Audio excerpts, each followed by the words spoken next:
temple sacré remplit les manifestations fantastiques d'une terrifiante force surnaturelle.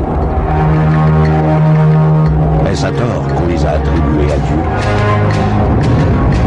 Il s'agissait peut-être de phénomènes extraterrestres. Qu'en est-il de l'étincelante roue emboîtée dans une roue qui descend sur le prophète dans le livre d'Ézéchiel? Sodome et Gomorrhe ont-elles vraiment agonisé dans les flammes et l'odeur du soufre comme le raconte la Genèse? Dans l'Exode, une présence céleste guide les pas de Moïse dans sa traversée du désert. Réalité ou fiction? Faut-il y voir la main de Dieu? Ou au contraire, faut-il y déceler la présence des ovnis dans la Bible?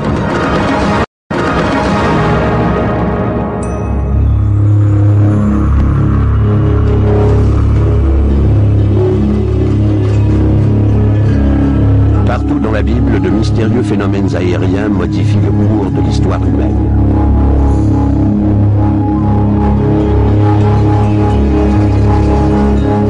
Aux yeux des théologiens, ces histoires sont une preuve incontestable de la présence et des œuvres de Dieu.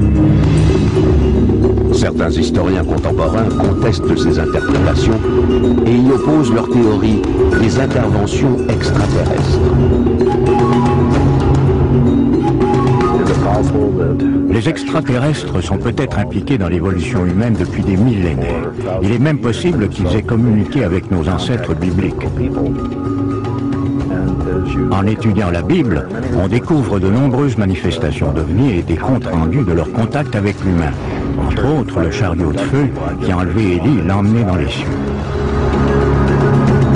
Élie compte parmi les prophètes juifs les plus vénérés de son époque.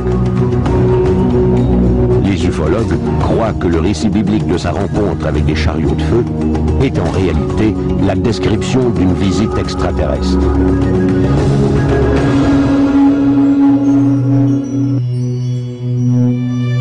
Cette rencontre a eu lieu sur les rives du Jourdain, qu'Élie longeait avec son successeur Élisée.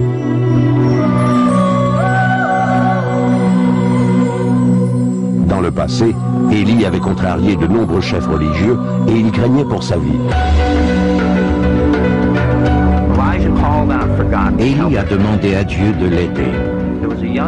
Il était avec un jeune homme, Élisée, qui n'a rien vu. Mais soudain, des chariots de feu sont apparus. Voici, un char de feu et des chevaux de feu les séparèrent l'un de l'autre. Et Élie monta au ciel dans un tourbillon.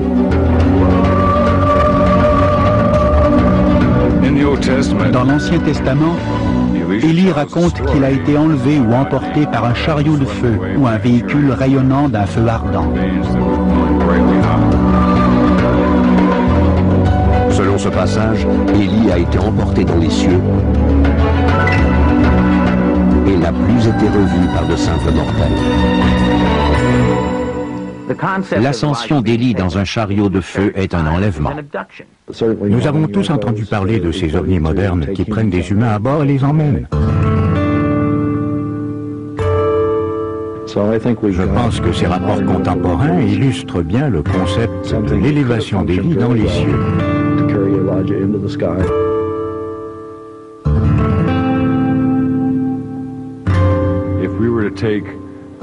Si on étudie la description d'Élie en la comparant au compte-rendu des gens qui affirment avoir été emmenés à bord d'une soucoupe volante ou d'un ovni, on peut facilement penser qu'il s'agit d'événements semblables que les anciens décrivaient en fonction de leur propre système de référence.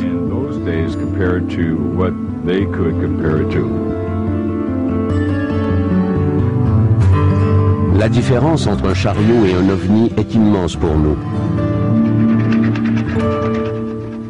Pourtant, certains prétendent qu'il s'agit d'une simple question d'interprétation. À l'époque, le chariot était un moyen de transport. C'est probablement le seul mot dont il disposait pour décrire un objet mouvant. Ils ont donc décrit un véhicule rayonnant ou lumineux ou qui semblait en feu. C'était sans doute leur seule façon d'expliquer le phénomène de ces véhicules dans les cieux.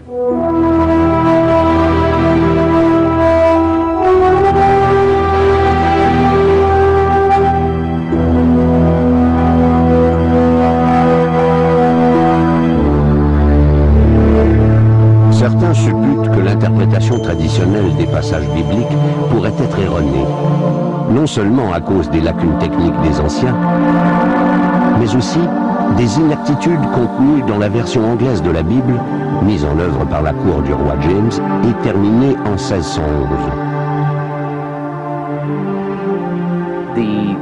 Au XVIIe siècle, les courtisans du roi James ne parlaient pas la même langue que les roturiers. Leur anglais était passablement différent du leur. La cour voulait tout simplement se distinguer du menu peuple. Dans leur quête pour comprendre la signification originale des textes bibliques, les chercheurs s'appuient sur le système de codification de Strong. Ce livre, disponible depuis 1890, est un index alphabétique de chaque mot imprimé dans la Bible, qui indique chaque occurrence du mot ainsi que le contexte dans lequel il apparaît. À l'aide de cet index, certains chercheurs croient qu'ils ont découvert un autre lien entre le récit d'Élie et les ovnis. Dans la version du roi James, Élie dit avoir été transporté soudainement dans les cieux. Mais dans certains cercles, on doute maintenant qu'il ait voulu parler du royaume de Dieu.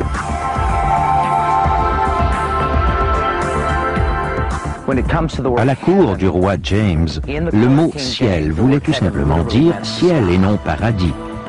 Donc, aux centaines d'endroits où le mot « ciel » est utilisé dans la Bible, on parle du firmament. Il n'y a aucune mention du fait que ce ciel pourrait équivaloir à une sorte de récompense.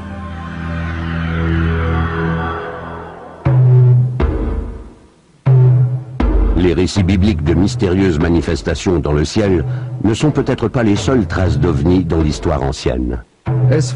Les croyances religieuses rattachées aux ovnis sont présentes dans toutes les cultures.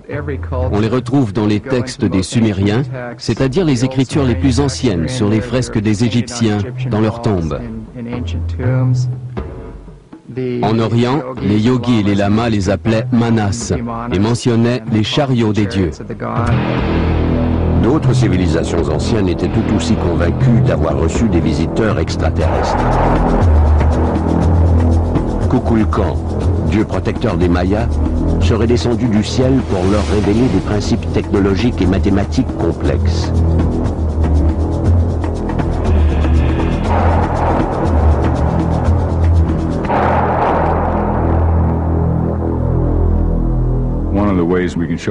C'est d'autant plus probable qu'on ne peut nier les connaissances mathématiques supérieures des Mayas. Leurs codex contiennent des tables astronomiques très sophistiquées dont ils se servaient pour prédire les prochaines éclipses solaires ou lunaires. À mon avis, la légende affirmant que les Mayas avaient reçu des informations astronomiques et mathématiques de la part de Dieu venu du ciel est rigoureusement exacte, puisque d'autres peuples anciens ont des légendes identiques. Les Amérindiens de l'Amérique du Nord et du Sud, les Chinois, tout l'Orient et aussi l'Inde. Tous ces peuples racontent d'une façon ou d'une autre que les dieux sont venus du ciel pour apporter la technologie à l'homme. Des récits provenant d'époques et de cultures diverses, mais explorant des thèmes étrangement semblables, suscitent de nouvelles interrogations. Je pense que des extraterrestres visitent la Terre depuis des siècles, qu'ils l'ont étudiée et qu'ils ont même atterri pour entrer en contact avec nous.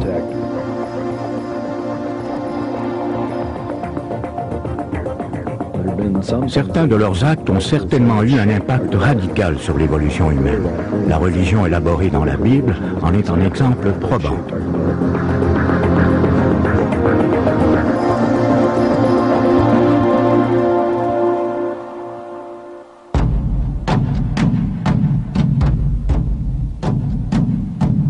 Moïse a guidé les Hébreux hors d'Égypte.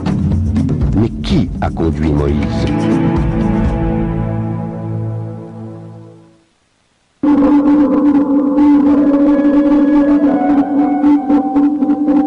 Le grand exode des Juifs hors d'Égypte est un moment crucial du développement de la religion judéo-chrétienne.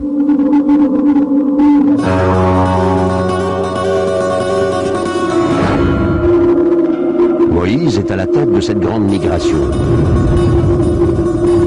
Lui-même se laisse guider par un mystérieux phénomène aérien.